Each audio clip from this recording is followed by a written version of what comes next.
जब भी हम कोई नई बात करते हैं तो एक डर होता है, फियर ऑफ अननोन होता है। नए मार्ग पर जा रहे हैं, नए रास्ते पर जा रहे हैं, और ऐसे समय व्यक्ति कोई ना कोई सहारा ढूंढता है। और मैं ऐसा मानता हूं कि आज निश्चित ही जहां एक और हमारे ट्रेड में बहुत उत्साह है इस नई टैक्स सिस्टम के बारे में, वहीं पर थोड़ा सा फियर ऑफ अननोन भी है। और ऐसे समय वो एक सहारा ढूंढ रहे हैं, और मैं ऐसा मानता हूं कि वो सहारा आप लोग हैं, चार्टर्ड अकाउंटेंट्स, कि जो निश्चित रूप से एक सही राह उनको दिखाएंगे। और मैं ऐसा मानता हूं कि देश में कोऑपरेटिव फेडरलिज्म का इससे अच्छा संवैधानिक और इससे अच्छा प्रैक्टिकल दूसरा कोई उदाहरण हमको देखने को नहीं मिलेगा। हम लोग जानते हैं कि देश में पहले हमारी जो टैक्स सिस्टम थी, इसमें गुड्स को राज्य की सरकारें टैक्स करती थी, सर्विसेज को केंद्र की सरकारें टैक्स करती थी, और दोनों के डोमेन्स तय थे। और जीएसटी का जो हमने अमेंडमेंट किया, उस अमेंडमेंट के माध्यम से हमने राज्यों को गुड्स के साथ साथ सर्विसेज को टैक्स करने का अधिकार दिया, केंद्र को सर्विसेज के साथ साथ गुड्स को टैक्स करने का अधिकार दिया, और फिर एक पद्धति हमने स्वीकृत की जिसके माध्यम से लोगों को ये लगता था कि अब दो जगह टैक्स देना पड़ेगा। एक बड़ी दोहरी इस प्रकार की ये परिस्थिति तैयार होगी। पर जिस प्रकार से जीएसटीएन की संकल्पना को रचा गया, उसमें आज गुड्स एंड सर्विसेज टैक्स ये सिंगल पॉइंट टैक्स है कि जो टैक्स स्टेट का और केंद्र का, वो एसजीएसटी हो या आईजीएसटी हो, जो सारे टैक्सेस है वो सिंगल पॉइंट पर कलेक्ट होकर और वो दोनों जो सरकारें हैं उन सरकारों तक जाने वाले हैं। और मैं ऐसा मानता हूं कि इसमें सबसे बड़ी बात क्या है, तो अगर हम व्यापार को देखें तो हर देश जो विकसित हुआ है, उस देश ने विकसित होने के लिए पहला काम अगर कोई किया तो ट्रेड बैरियर्स को खत्म किया।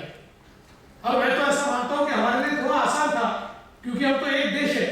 पर अगर हम यूरोप की बात करें तो यूरोप के अलग अलग देशों ने एक व्यवस्था को स्वीकृत करते हुए उनके बीच के ट्रेड बैरियर को कई वर्षों पहले समाप्त कर दिया। तो जब अलग अलग देश जिनकी बाउंड्रीज अलग अलग है और जिनमें से कुछ देश एक दूसरे से आंख नहीं मिलाते, ऐसे भी देश अपने ट्रेड बैरियर्स को तोड़कर एक सिंगल मार्केट तैयार कर सकते हैं, और वो मार्केट दुनिया को अगर कैप्चर कर सकता है तो भारत तो हम एक देश है, एक देश के अलग अलग राज्य है, हम सारे राज्य मिलकर इन ट्रेड बैरियर्स को क्यों नहीं तोड़ सकते।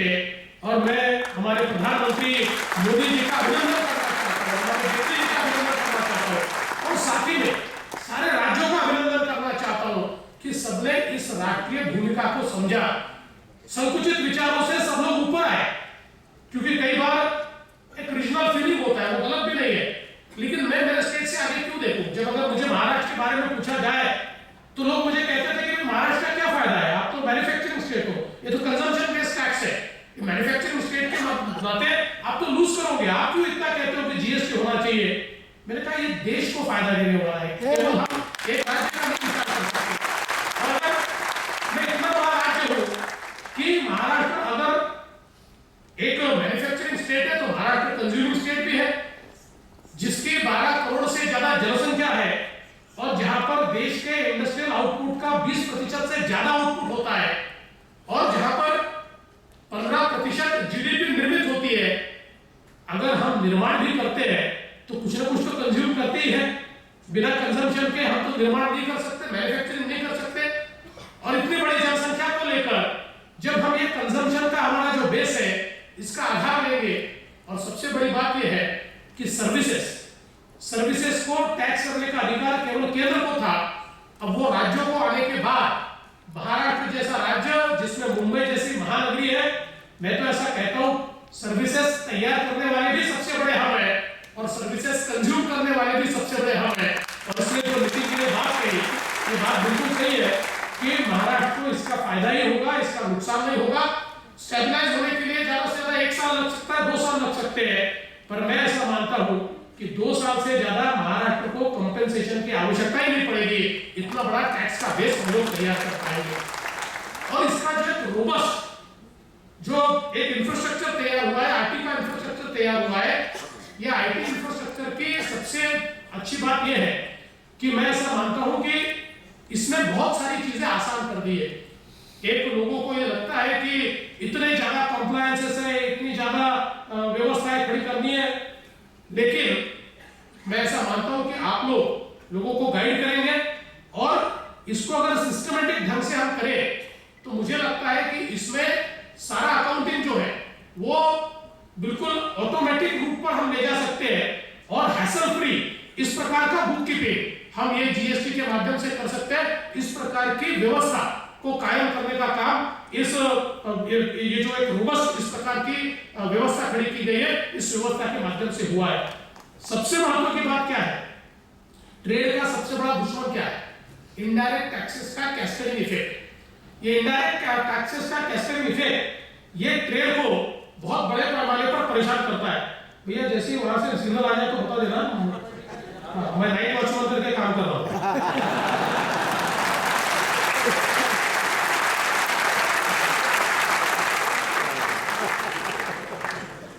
तो मैं ऐसा मानता हूं कि ये सबसे बड़ा इसका जो इफेक्ट है और ट्रेड का सबसे बड़ा बैरियर ये cascading effect of indirect taxes.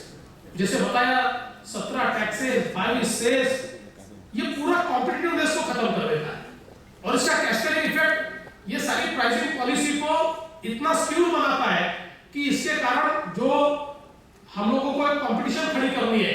आज कई बार हम कहते हैं कि चाइना से आने वाला माल ये हमसे सस्ता है। ये सस्ता क्यों है? क्योंकि उन्होंने उतनी कैपेबिलिटीज तैयार की है। पर मैं एक बात बताता हूं कि अगर हमारे टैक्स सिस्टम को हम ठीक करें तो आने वाले दिनों में अगर हम चाइना की अर्थव्यवस्था को देखेंगे तो चीन की अर्थव्यवस्था में जो है उनको लेबर का एडवांटेज था वो धीरे धीरे समाप्त हो रहा है। और आज चाइना में लेबर कॉस्ट ये इस प्रकार से नहीं रही। देखिए जैसे ही विकसित राष्ट्रों की लेबर कॉस्ट बढ़ती गई, उन्होंने कंज्यूमर आइटम्स जो है उसको धीरे धीरे एक्सपोर्ट कर दिया, उसका प्रोडक्शन एक्सपोर्ट कर दिया। अमेरिका ने कर दिया, यूरोप ने कर दिया, चाइना फैक्ट्री के रूप में काम करने लगी और चाइना की सारी लेबर कॉस्ट, चाइना के सारे कानून, इसके कारण वहां पर इस प्रकार के सारी चीजों की निर्मित होने लगी कि जो दुनिया के मार्केट में कॉम्पिटिटिव थी। लेकिन अब ये परिस्थितियां भी बदल रही है और बदलने वाली परिस्थितियों में अगर कॉम्पिटिटिवनेस अगर किसी एक देश में है तो भारत में, क्योंकि हमारे पास जनसंख्या है, क्योंकि हमारे पास मानव संसाधन है। आज देखिए अगर हम लोग हमारे देश का विचार करें तो हमारे देश की जो जनसंख्या है वो जनसंख्या आज हमारी 65% जनसंख्या ये 35 साल से नीचे है और हमारी 50% जनसंख्या ये 25 साल से नीचे है। तो एक प्रकार से बहुत बड़े मानव संसाधन आज हमारे पास उपलब्ध है। और अगर दुनिया की ओर हम देखें तो 2020 में हम लोग दुनिया की एवरेज एज को, मीडियन एज को देखेंगे तो 2020 में जापान की एवरेज एज 48 साल होगी, अमेरिका की 39 इयर्स होगी, चाइना की 37 इयर्स होगी, ईस्टर्न यूरोप की 44 इयर्स होगी, वेस्टर्न यूरोप की 41 इयर्स होगी। इसका मतलब यह है कि सारे अगर हम डेवलप्ड इकोनॉमीज को देखें तो उनकी एज 37 से आगे 48 तक उनकी एवरेज एज गई है। मतलब उनका डिपेंडेंसी का जो रेशियो है वो बिल्कुल बढ़ चुका है। काम करने वाले लोग कम और उनके ऊपर डिपेंडेंस ज्यादा, मानव संसाधन कम और उस मानव संसाधन से जिनको लाभ लेना है ऐसे लोग ज्यादा। और ऐसे समय भारत एक ऐसा देश 2020 में होगा जिसकी मीडियन एज केवल 29 साल होगी और हमारा ये जो पिरामिड है जिसको काम करने वाले लोग ज्यादा और उनके ऊपर जो डिपेंडेंट है वो कम। इस प्रकार का ये पिरामिड हमारे सामने उस समय होगा और इसलिए इतनी बड़ी कॉम्पिटिटिव इस प्रकार की व्यवस्था खड़ी हो रही है। और मैं तो ये मानता हूं कि इससे ज्यादा opportune time to introduce GST there can not be more opportune time. इसका कारण यह है कि आप देखिए कि जब दुनिया की अर्थव्यवस्था को बड़े पैमाने पर मानव संसाधन की आवश्यकता होगी, उनके कंजम्पशन के लिए उनको फैक्ट्रीज की आवश्यकता पड़ेगी। फैक्ट्री का मतलब नॉर्मल फैक्ट्री की बात मैं नहीं कर रहा हूं, ऐसे देशों की आवश्यकता पड़ेगी कि जो उनके कंजम्पशन के लिए चीजें तैयार करेगी।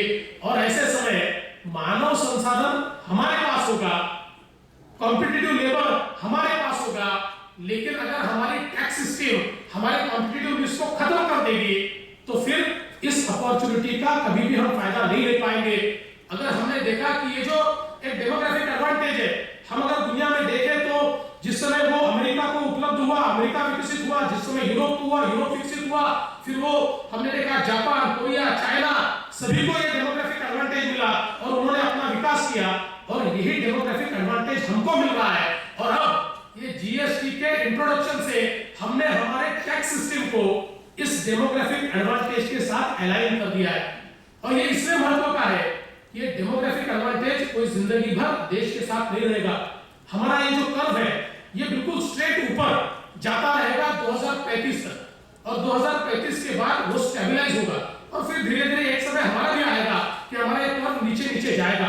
तो हमारे पास दिन कितने, अगर हम विचार करें तो प्रैक्टिकली 2020 से लेकर 2035 तक 15 साल है। इन 15 सालों में अगर सही नीतियों के साथ हम लोग हमारे बिजनेस को ग्रो करें, सही नीतियों के साथ हमारे मैन्युफैक्चरिंग को ग्रो करें, सही नीतियों के साथ हमारे सर्विसेज को ग्रो करें, तो मैं ऐसा मानता हूं कि 15 सालों में दुनिया का सबसे विकसित राष्ट्र और दुनिया की सबसे बड़ी अर्थव्यवस्था ये भारत बन सकेगा। लोग कहते हैं कि 2050 में भारत दुनिया की सबसे बड़ी अर्थव्यवस्था होगा, और मैं ये मानता हूं कि 2035 में भारत दुनिया की सबसे बड़ी अर्थव्यवस्था होगा। और उसकी ओर जाने का जो हमारा रास्ता है वो रास्ता आज निश्चित ही इस जीएसटी के माध्यम से हमने खोला है। जीएसटी के माध्यम से उस रास्ते पर हम लोग जा रहे हैं और मेरा विश्वास है कि अगर इसी प्रकार से हमारा मार्गक्रमण चलता रहा। दूसरी चीज हमारे सामने सबसे बड़ी एक जो व्यवस्था खड़ी करने की बात है वो है रोजगार की। और मैं ऐसा मानता हूं कि ये जो रोजगार है ये अगर हम लोग खड़ा नहीं कर पाए तो जिस देश में 70 करोड़ 80 करोड़ लोग ऐसे हो कि जो युवा अवस्था में हो, जिनको रोजगार की आवश्यकता हो, और ऐसे लोगों को रोजगार देने में अगर हमारा देश सक्षम नहीं रहा तो फिर ये देश ये जो सारा डेमोग्राफिक एडवांटेज है, ये डेमोग्राफिक एडवांटेज जो है डेमोग्राफिक डिजास्टर में परिवर्तित हो जाएगा। और इसलिए मुझे लगता है कि जीएसटी ये भी एक चीज इंश्योर करेगा, क्योंकि हम लोग तो ये मानते थे कि जीएसटी आएगा तो हमारा जो जीडीपी है वो 1 से 1.5% बढ़ेगा, जीएसटी के इफेक्ट से 1 से 1.5% बढ़ेगा। पर आप में से कई लोगों ने पढ़ा होगा कि यूएस फेडरल रिजर्व ने जो एक हमारे सामने रिपोर्ट लाई है, वो रिपोर्ट ये कहती है कि जीएसटी के कारण भारत की अर्थव्यवस्था में जीडीपी का ग्रोथ ये 4% बढ़ेगा। अब 4% के ग्रोथ का मतलब लीजिए कितनी बड़ी हम व्यवस्था खड़ी करेंगे, कितने गुड्स एंड सर्विसेज हम लोग प्रोड्यूस करेंगे और कितना उसकी वैल्यू हम तैयार करेंगे। और जब ये वैल्यू तैयार होती है, जब जीडीपी बढ़ता है, गुड्स एंड सर्विसेज जब बढ़ती है, उसका प्रोडक्शन जब बढ़ता है, तो बढ़ने वाला हर प्रोडक्शन हमारे लिए रोजगार की निर्मित करता है। और इसलिए मैं ऐसा मानता हूं कि रोजगार युक्त भारत की ओर शायद ये एक महत्वपूर्ण कदम आज इस जीएसटी के माध्यम से हम लोग उठा रहे हैं। और इसलिए मैं मानता हूं कि बहुत ही ऐतिहासिक दिवस है। कल रात को 12 बजे एक नया इतिहास हमारे प्रधानमंत्री जी ने यहाँ पर लिखा और अब उस इतिहास में बहुत महत्वपूर्ण रोल आप सभी को प्ले करना है। देखिए, इतिहास में भूमिका निभाना ये हर पीढ़ी को इस प्रकार का अवसर नहीं मिलता। अगर मेरी पीढ़ी की बात करें तो मैं ये कहता हूं कि आजादी की लड़ाई में आपकी या मेरी पीढ़ी को उसमें कंट्रीब्यूट करने का अवसर नहीं मिला, हम वो इतिहास नहीं तैयार कर पाए। देश के ग्रोथ में अलग अलग फेजेस आए, उन फेजेस में शायद हम लोग नहीं कंट्रीब्यूट कर पाए, लेकिन अब एक नया इतिहास ये देश रचने वाला है। और आज के बाद विकसित भारत का जब इतिहास लिखा जाएगा तो विकसित भारत के इतिहास में एक पन्ना ये 1 जुलाई से शुरू होगा और वो पन्ना जीएसटी का पन्ना होगा।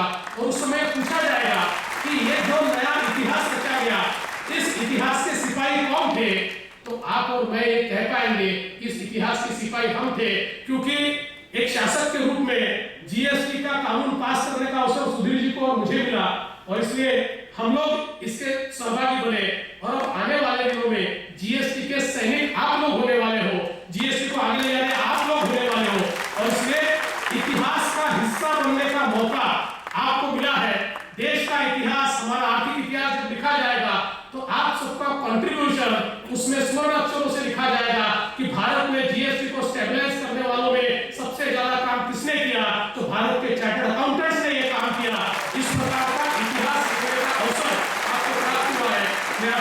शुभकामनाएं देता हूँ। मुझे लगता है शायद नींद कभी हो रही है और इसलिए फिर भी मैं तो कितने भी देर बोल सकता हूँ, ऐसा कोई प्रॉब्लम नहीं है, लेकिन ऐसा ना हो जाए कि मैं बोल रहा हूँ इससे लीक ना हो। इसलिए आप सभी को बहुत बहुत शुभकामनाएं देता हूँ, हमारे WIRC के सारे पदाधिकारियों को शुभकामनाएं देता हूँ और अपने शब्दों को विराम देता हूँ। जय हिंद, जय भारत।